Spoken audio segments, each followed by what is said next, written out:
Hey, I'm Robert Beal, and you're about to watch an episode of my podcast, The Bealcast, shot right here at Blip Roasters with the owner, Ian Davis, and my second favorite librarian and local historian, Michael Wells. Blip has survived COVID. They've survived a building fire, and like a lot of other business owners here in the West Bottoms, they are currently in an even bigger battle.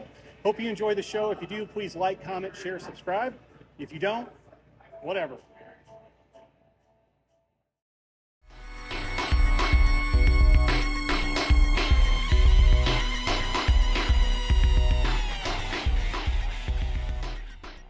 And so everybody was always ragging on dark roasted coffee, like, it's terrible, it doesn't taste better, the light roast coffee has more caffeine, and it's like, actually, bro, sorry about you.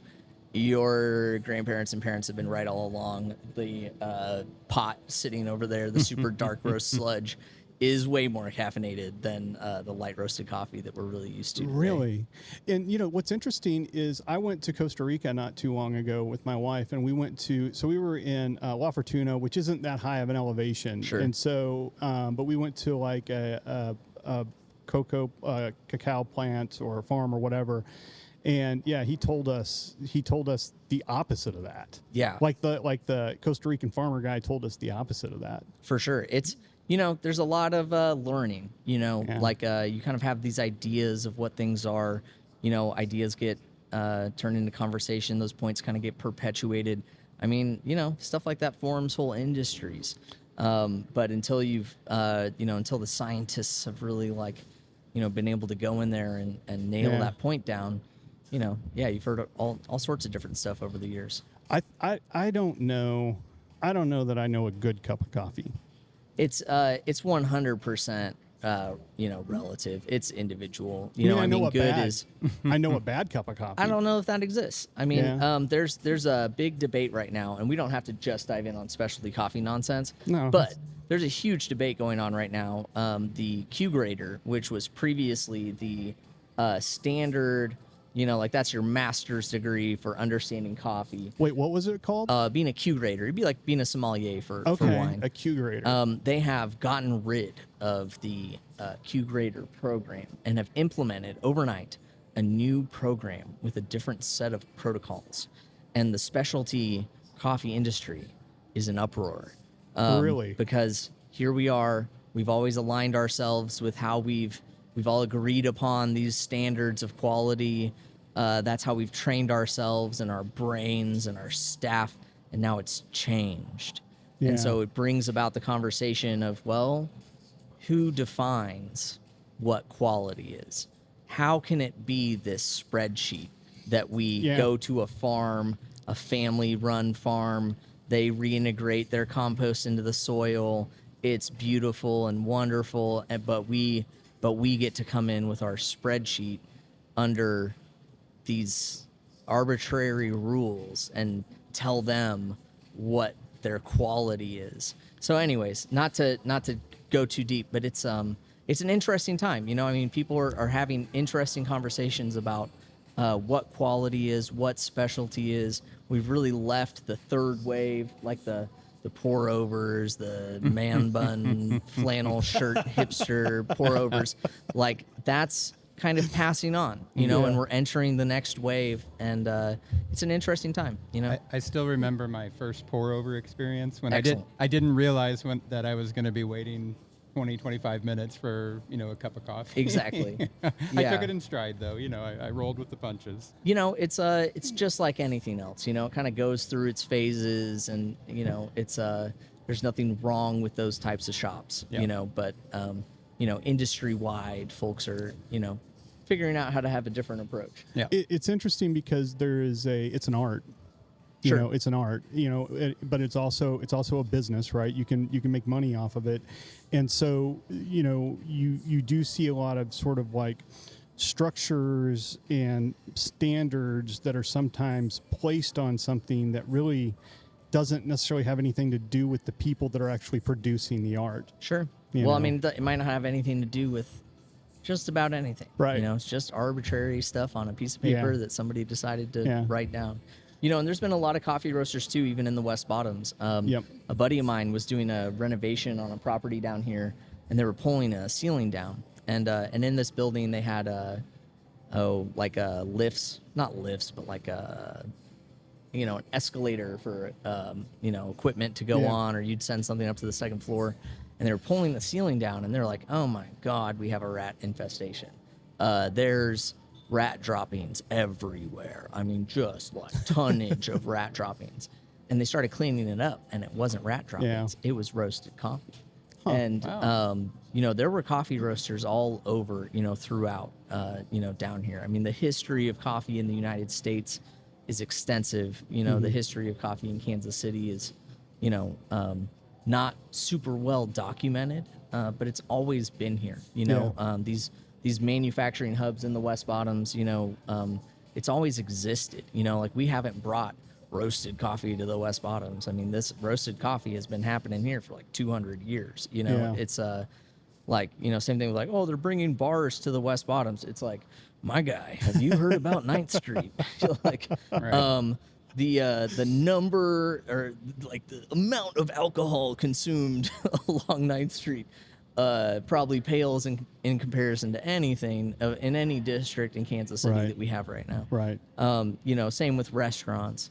They it can be spun kind of as this revitalization, but really it's always been here, and it's a big part of Kansas City's history. So it's amazing to have resources like what Kansas City has with our libraries, with the special collections. As a member of the historic West Bottoms, I can't tell you the number of meetings and speakers and opportunities we've had to have.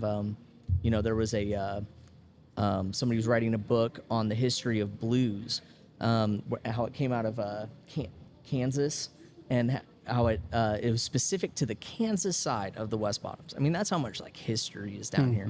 This is a bi-state neighborhood, and this guy wrote like a 500-page book on the history of blues on the Kansas side of the West Bottoms. I mean, totally crazy. Do you feel like the West Bottoms gets its due historically in terms of the research, in terms of what's out there available on it?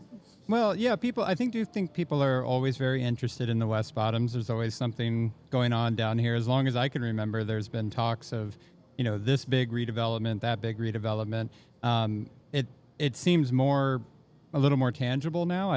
You mentioned the Historic West Bottoms Association. I'm a big fan of that organization, actually. I came down for the Stockyards Legends dinner this year and the pig roast that was at the Incline on 9th.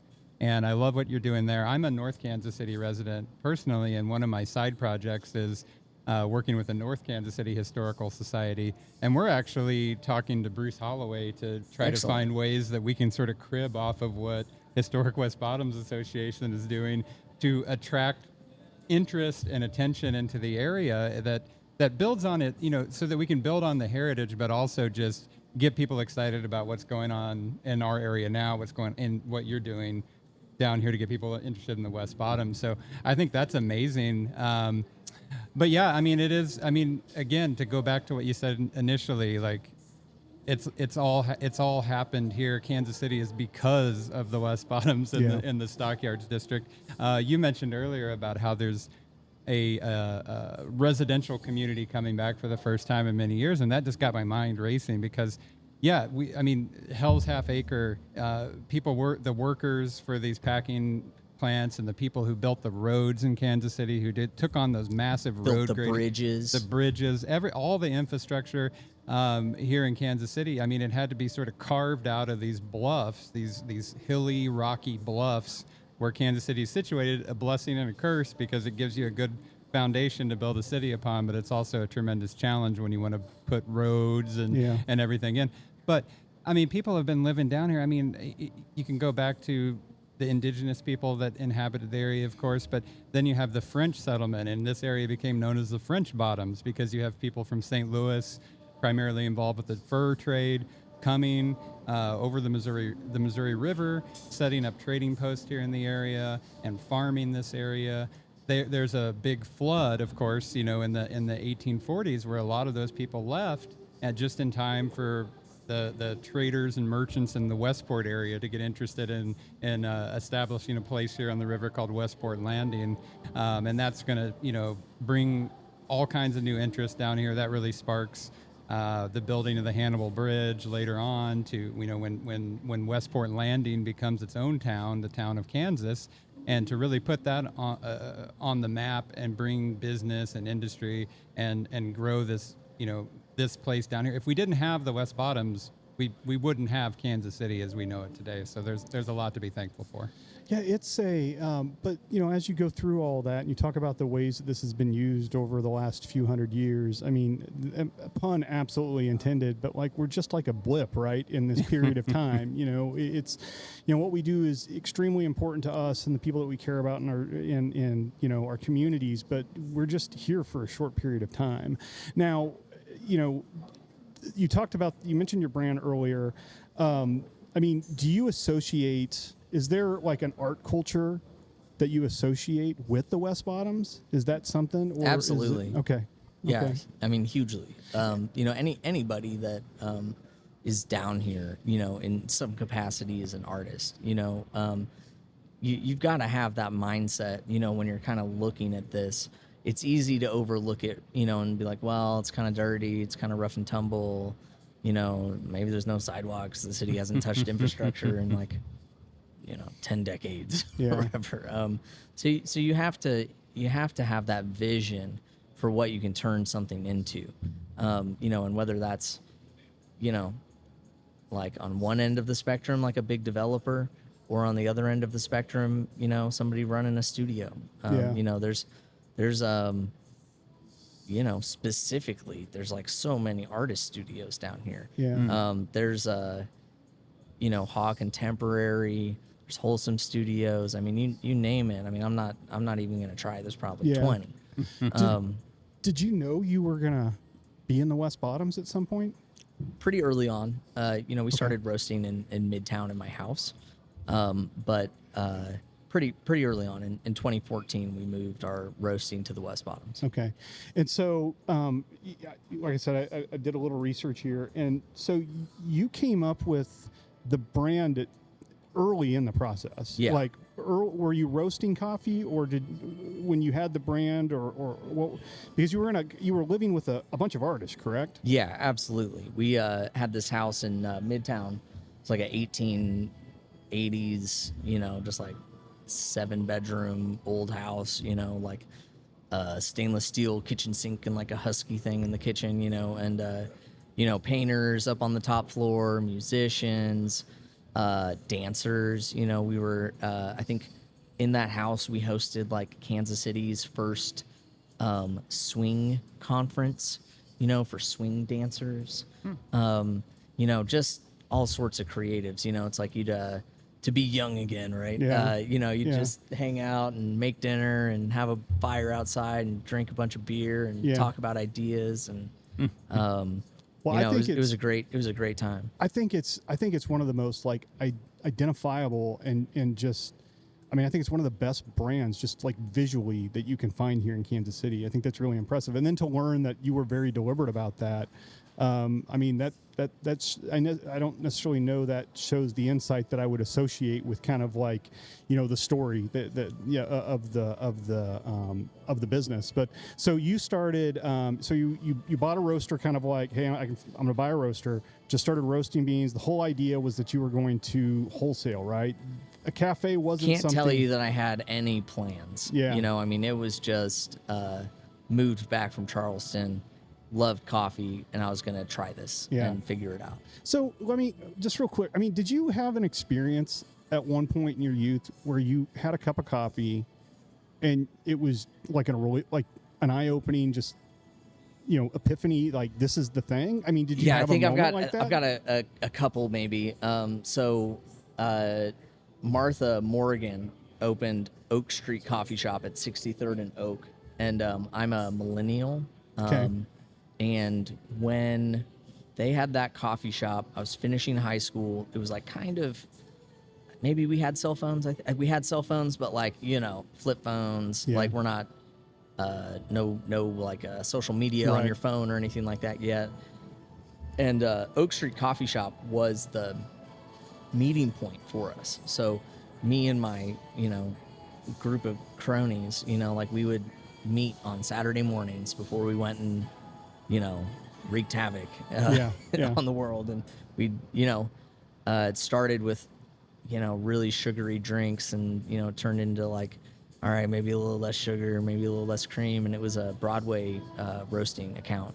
And, to think about pricing back then is just insane, for what coffee used to cost. Oh yeah. But yeah. just on Drip, they'd have like a Kenya AA, which is like, one of the higher ratings for a coffee out of Kenya. Just delicious, and it would just be like unlimited coffee for $2, just like totally, not great for the business, but delicious for us. But really early on when I was a little kid, I remember always wanting to try my dad's coffee, and they'd always say no, and they'd always say no. And then one day I came downstairs, my dad was like, yep, here you go. Here's your coffee. Here's sugar. You can do whatever you want. And so I started just scooping all of this sugar into my coffee cup, and it literally exploded. Like fucking huge explosion all over the dining room. I'm just like, what the fuck is happening? And my dad had brewed the coffee with vinegar, and the sugar was baking soda. And I think it just had the opposite effect on me. Like I think he was like, all right, kid, like fuck off. Like stop asking. Like maybe you'll think this is scary. And instead I'm like, no, this is the best. Like I love coffee. How old were you? I have no idea. Second grade, first grade, Oh, something man, like that. So always, I've always been kind of infatuated with it, I guess. But How do you like your coffee? oh, it's so good. It's so delicious. Oh, how do I? How would you take your cup of coffee? I just drink, drip coffee. So just brewed, Yeah. Brewed batch Just brewed coffee. Straight black? Yeah. What Yep. about you, Michael? Yeah, black. Occasionally I might put a little sugar in it, but Yeah. Yeah, nothing wrong with it, adding sugar or cream. We make all of our syrups in house. Do the best job possible to make those as Yeah. delicious as possible. Yeah, I went through a period of time about 5 years ago where I was like doing intermittent fasting, Uh-oh. and the thing that you could do was you could drink coffee, like God. and so but you had to drink black coffee, and I had always had like the sweeteners and all that type of junk, and so when I switched over and started drinking black coffee, it was like, wait a second, like this is. And so to me, I sort of feel like, and I don't judge if you don't, but I feel like if at 40 years old you don't have like an appreciation for black coffee yet, like it's sort of like it's kind of like not eating broccoli, which I know it takes all kinds to make a world, but okay, so I think that's interesting that that's a passion that you had at such an early age. You're talking about potentially like second or third grade, so you end up in the West Bottoms. There's a fire. Right, you guys have overcome a handful of things to like get to this point, right? Yep. Yeah, and so what has there ever been a point where you're just like, I think I'm going to give up? Every day. Every day. Every yeah. day. Yeah. It's tough, man. The business landscape right now is very difficult. It's there's no guarantees. Yeah. We've had an excellent run. I show up every day, try my best, and I think that's all anyone can expect. I think. It's but yeah, we've been down here for 11 years. Roasting coffee, brewing coffee. As a member of the historic West Bottoms, we've planted community gardens. We've got an orchard on the way. We've applied for and been granted different grants through the city, through different like PIAC grants, trying to like improve infrastructure down here. Yeah. So even though like the city in general like just won't touch it, every once in a while we'll get a grant to go through and repair a curb or something like that. So we've had a hopefully a positive, lasting impact on the community down here, and as long as I can do it, I'll do it. I think so. I come out here most Sundays. This has become sort of my go-to spot. This particular seat that I'm sitting in right here is my go-to place. So I'm kind of stoked that I have this opportunity. And I had no idea. I knew I would come in during the week. I'd see the motorcycles, and I was like, that's kind of a cool aesthetic. I didn't really understand it until I was sitting here one morning on a Sunday, listening to music on my phone, doing work, and I look up, and it seems like out of nowhere, about 100 people came in, got online. I look out the window for the first time, and it is just lined up with motorcycles. And so on a big Sunday out here, how many bikes do you think you have out front? Maybe 100, 200 bikes. Okay, and how'd that start? So we always kind of had the branding. I was without a different vehicle. So like I'd ride from Midtown to the West Bottoms on my Honda. Yeah. And park it up on the dock. And, really there were just those first few guys that found us. Ricky Reyes was going to be here, couldn't make it tonight. He has Anchor Moto. Just one of those dudes, saw the bike, smelled the coffee roast in, poked his head in, like, what is this? Gosh, there's probably 6 or 7 guys, James Folder and, Eric Jones and Ken and, just folks kind of found their way down. And, that's definitely changed over the years. We've had people have kids and move and, it's we've been around long enough to almost see like the phases, now you've got people's kids, who are riding with them. And, so it just happened. We started doing it on Sundays, just drinking coffee, going on a ride. But that really is a testament to, the community of folks here in Kansas City. That's not something that we super advertise. That's not something that we promote. That's all just folks who want to get out, on 2 wheels. That'll be, but you'll get lots of bicycles and scooters, and it's a really diverse group of folks that come down. Coffee is that easy gathering opportunity for folks. It's not at night. We don't have to drink alcohol. Everybody rides something. You've got stinky college kids is a one that I like saying. It's like you've got professionals, you've got architects, you've got the most expensive, beautiful bikes. And then you've got like this dude strapped a battery to this thing with a ratchet strap and got it running this morning to come down for coffee. So really just a fun group of folks, who all kind of enjoy the same thing. And we just kind of use coffee as that, to take the edge off. Yeah. Yeah, it's it really is a neat thing to see in terms of like a community. And like I said, I'll sit in this seat and I can just turn the music off and just eavesdrop, and I can hear half a dozen conversations that I would have had with my friends and family on a Sunday morning someplace else. And it just, to come down here, people, there's not a lot of residents down here, right? The people that are coming down here, this is a destination, and the fact that they are making it part of their week, their Sunday, that's really a testament to what you've built here. I'm just thoroughly impressed by it. For sure. I do appreciate it. And again, I would just push back that it's really that community, like if Blip wasn't here and this was a parking lot, these are excellent people, and these are, from every walk of life, who enjoy gathering and getting together and seeing folks in a positive way. Yeah. And so if we can help continue that, we'll always try and be that place. Yeah. So where did the name Blip come from? How did you come up with that? So it is a motorcycling term. So like if you're accelerating while you're downshifting, it's called like blipping your throttle. Okay. But we wanted something that wasn't too serious. Yeah. That could be trademarked. That was kind of short and sweet, easy to remember.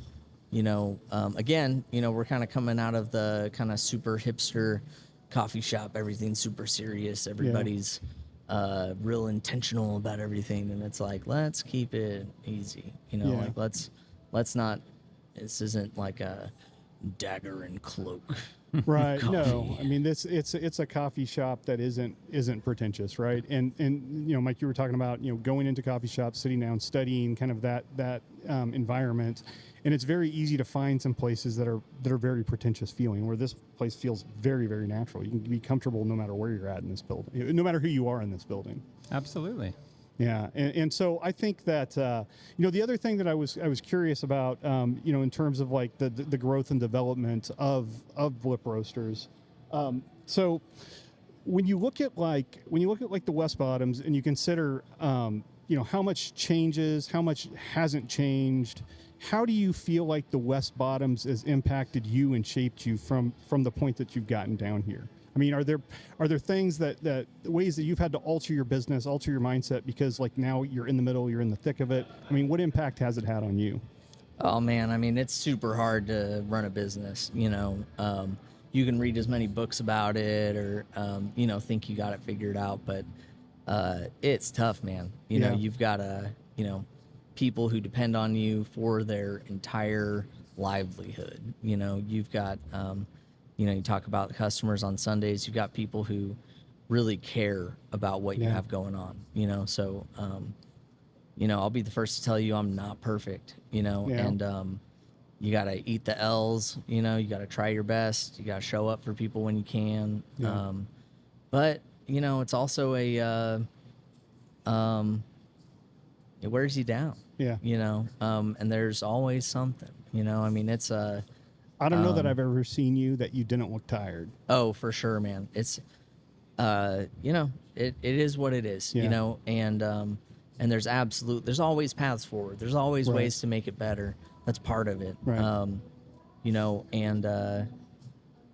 All I can do is try my best, and we'll see what the future holds. Yeah. Well, it's all problem solving. I mean, I think when you decide that you're going to be a business owner, when you're going to step out of the 9 to 5, being somebody else's employee, you're taking a lot of responsibility on yourself. So where were you like, what, I want to do this on my own? Yeah, I'm just kind of stupid, probably. Okay. Just went for it.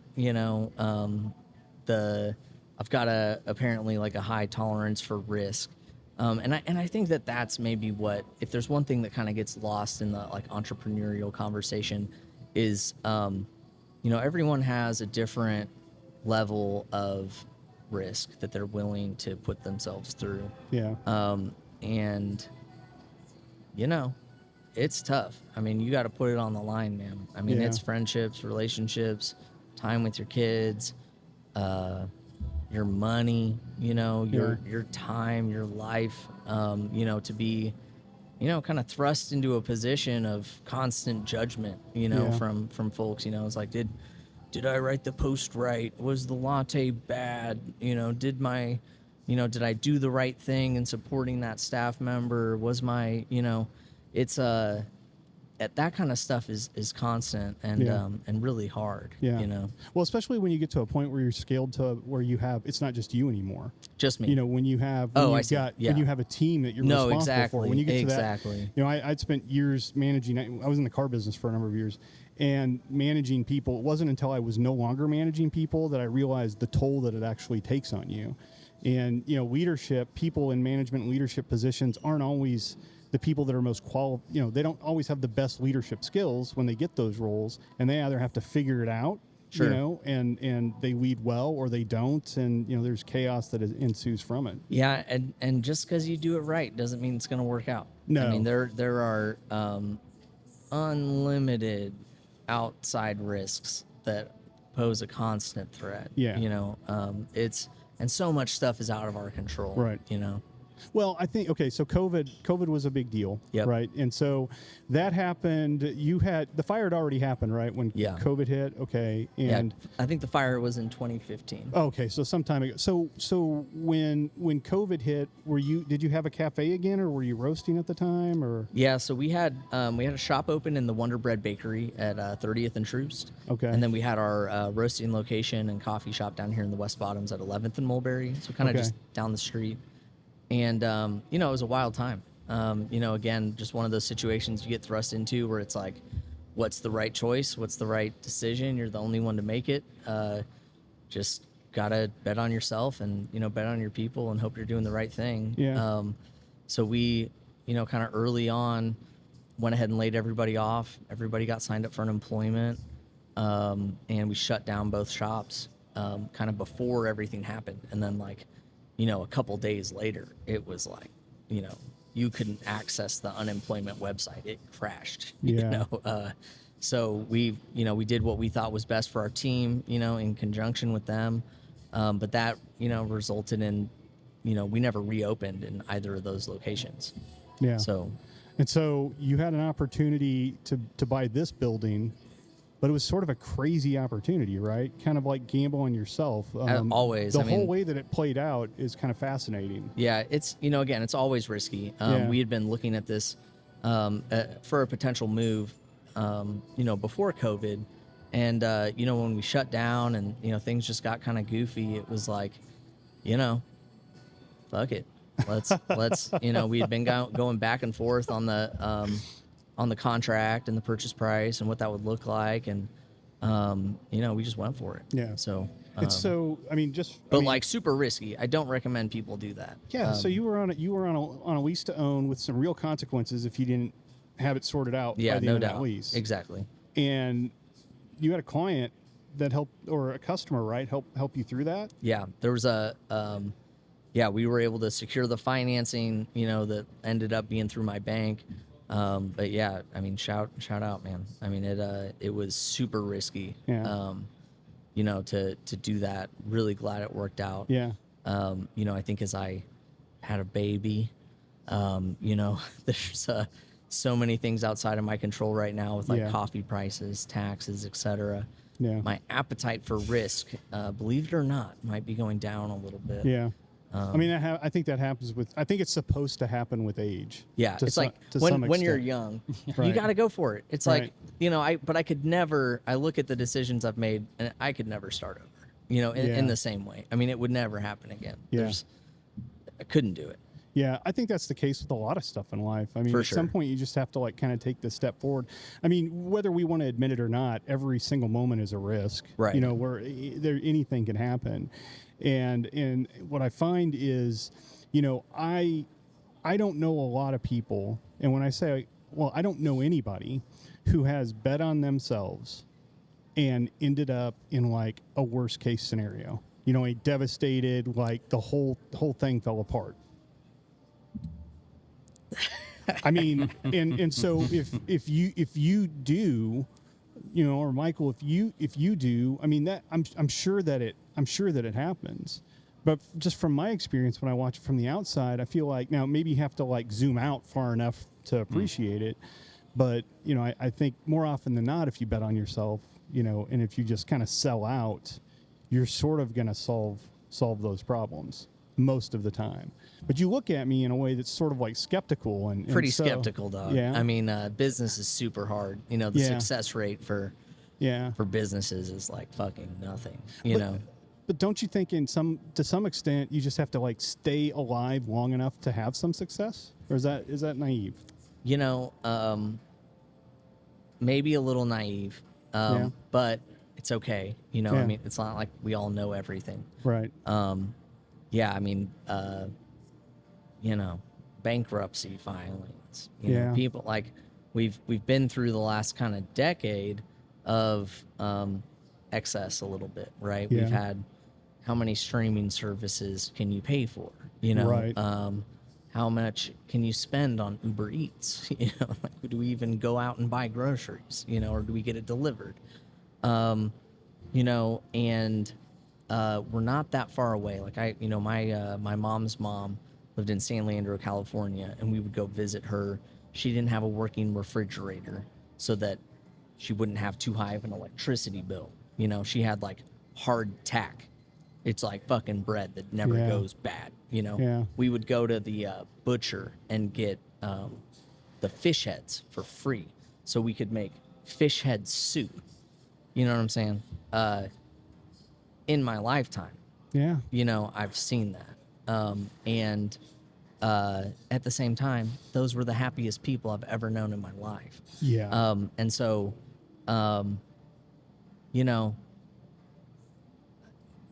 where that all ends, I don't know, but whether it's business or life, it can look like a simple growth trajectory, from point A to point B. But the reality is much different. It's peaks and valleys. Yeah. There's high highs and low lows. And, the statistics on business success are very low. Most businesses don't. Like, what is success? Is it selling? Is it closing and paying off your debt? but not to be like super Debbie Downer on No, it, but it's super difficult, and especially food and bev, retail, like food and bev profit margins are like what 3 to 5%, and so as we try and navigate, these like difficulties, and that everyone is facing, I mean, the C market, that's the commodities market where coffee is traded, is up like over 200% from where it was pre-COVID. You can't pass on that whole cost to your customer. Right. Evergy has increased electrical rates in Kansas City. Spire, we just got like a 20% increase on our gas bill. Not to just dive into it, but it's like they're raising our property taxes here this due in December. We just got this notice by 626%. Yeah. We're talking about numbers that don't allow for, even if it's not the success of a business, they don't allow a business to exist. You can't overcome those types of increases overnight with a couple months notice. The margins are already hard. It's already hard. Like, I appreciate that we've got a cool brand. That's great. It doesn't matter, if everything is skyrocketing, so there's value you can find, and it's what you sign up for, like you sign up to kind of figure this stuff out. If there's anything, to pull from being in the West Bottoms, being in Kansas City, it's that folks are interested in figuring it out. They're interested in hanging on through a fire and COVID and making these choices. Clearly, like I think that folks are up for the task, but at the same time, it's really fucking hard. Yeah, I mean, nothing is easy. I mean, you can know that just being a librarian, right? I mean, No doubt. It is. There's simply It's no. fairly easy. Yeah. I mean, you got to understand that decimal system, but like, no, I mean, and I appreciate your like candor and openness about that, because it's very easy, and it's looking at somebody from the outside, right? I come in here, all I get is the benefits of this place. Totally. Do you know what I mean? I do. And I love it. And, I probably love it even more to know the struggle that's behind it. But it's like anything else in life, nobody understands what you are truly going through. Totally. Some people may have had some similar experiences in some different endeavors or whatever, but it's never exactly the same thing. And so how do you stay motivated with that? Other than, I mean, you got to pay the bills, you got kids, right? Those are some pretty simple things. That's a big motivation right there, Yeah. dog. Not just for my family, for the family of my staff, for my staff, that's number one driving factor right there is, trying to take care of them, keep them in a good position. Take care of our, take care of my family, take care of our staff, take care of our greater, Blip community. You have to have that drive to take care of people, to try and hang on in businesses like this, for sure. So, in terms of like the West Bottoms, I mean, Michael, what do you see for the West Bottoms going forward? Oh boy. Well, all the best, I hope. I was serious when I said earlier that, I've lived in Kansas City my whole life. West Bottoms redevelopment has been in the air for practically that entire time. Yeah. Again, to go back to sort of our city's identity crisis, I do think that that's a very real thing that we've struggled with until just very recently.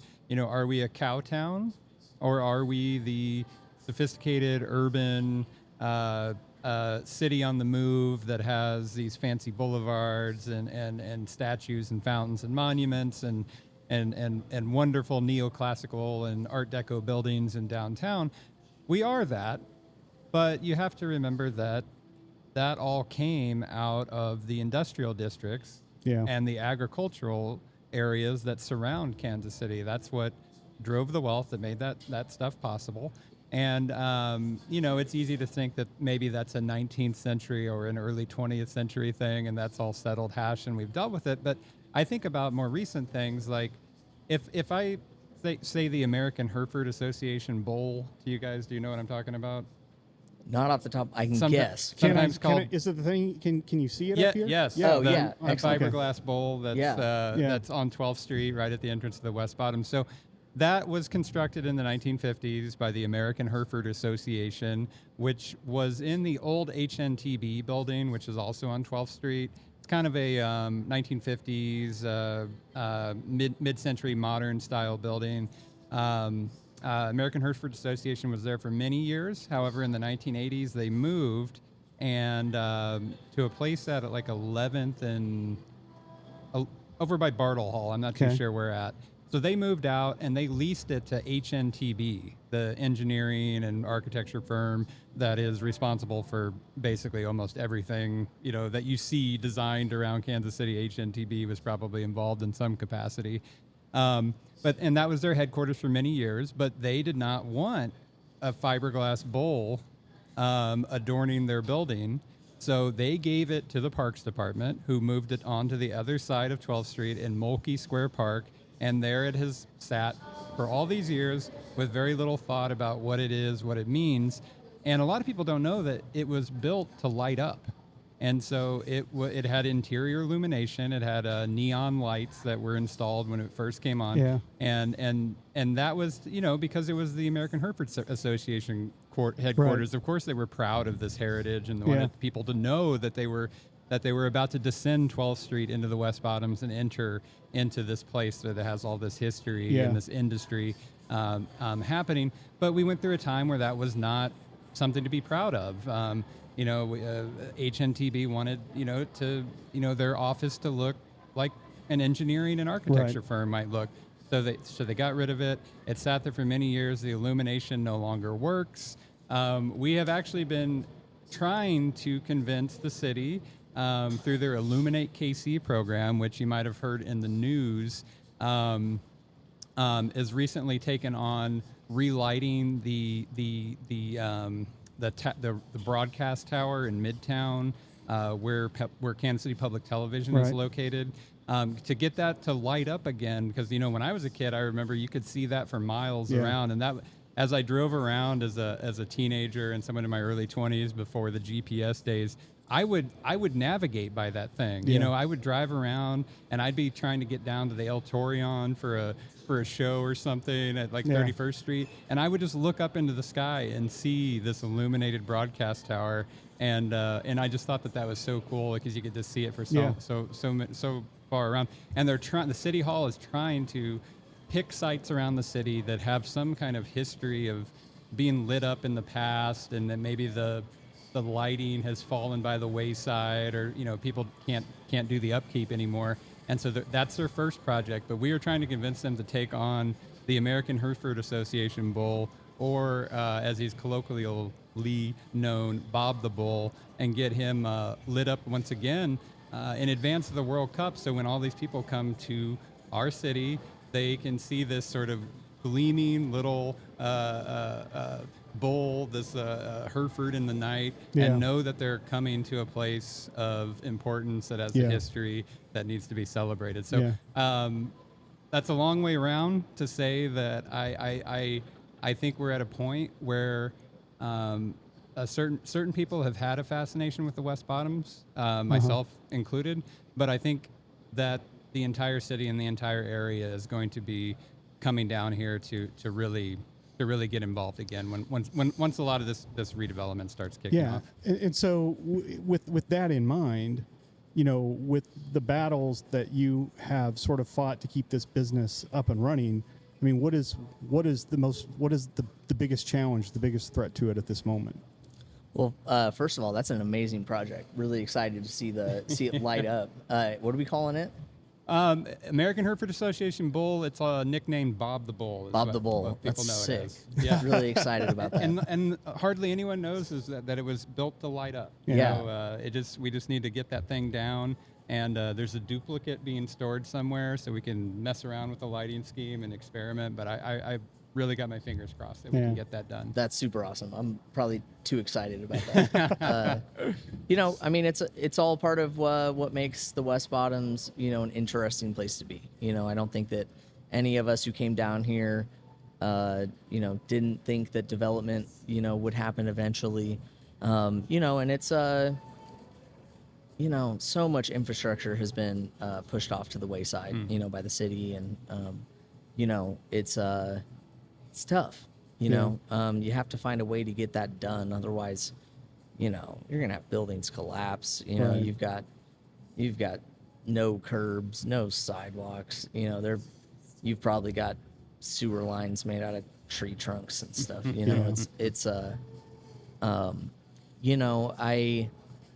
am not a politician. I would embrace other ideas and ways that we could make this infrastructure work happen without having to sell big swaths of properties, or sell to the developers down here. And like no shade, you know what I'm saying, like this is work that has to get done. But we've got development from Cleveland, LA, New York, like lots of places see the value down here, and trust me, we appreciate it. I wish there was a path for Kansas Cityans, for our own city to see the value here and make the investment, kind of get creative, figure out a way to make it happen, in conjunction with, outside development. So that, that might be my 2 cents on it is it has to happen. I mean, we have to see the development happen down here. You got to have it. I don't know what that path would be specifically. I don't know lots of stuff, Right. Right. But that's all. But there for sure is a need, and you would think a community like, you talk about the different identities of Kansas City. I mean, I think Kansas City's identity is diversity. I mean, there are these neighborhoods that can still be part of a community where each neighborhood has its own, personality and own characteristics. Mm-hmm. And so, I live in Platte County. I live up north. So I come down, I'm just north of Wheeler, and you see, we have a lovely skyline, but I see the West Bottoms, and the way the bluff works and everything, that's super compelling. My favorite view of Kansas City is from the roof of Split Log, looking back across, because I get to look back across like the West Bottoms below the city. And it's this like just kind of really neat setup. And so, well, listen, I got a couple other questions just to wrap up here to get you out of here. So if you had to give up one, would it be coffee or motorcycles? Oh man, impossible question to answer. I love all my children equally. Yeah. Yeah. What about you? Coffee or motorcycles? Yeah. I guess motorcycles. They're not a factor in my life. Same. So easy to get right off. Yeah, I dig the aesthetic, but I need bicyclists. my coffee. I might struggle there. Bicycle, with, right giving on. up my bikes. Right Yeah. on. Okay. All right. What about roasting or the cafe? Roasting is where the magic happens. Really love it. Again, it's like you can't pick between your kids, right? Yeah. The cafe, like I'm a barista at heart. I love making drinks. I love connecting with people, meeting people. Like how you expressed sitting in the cafe, hearing the different conversations.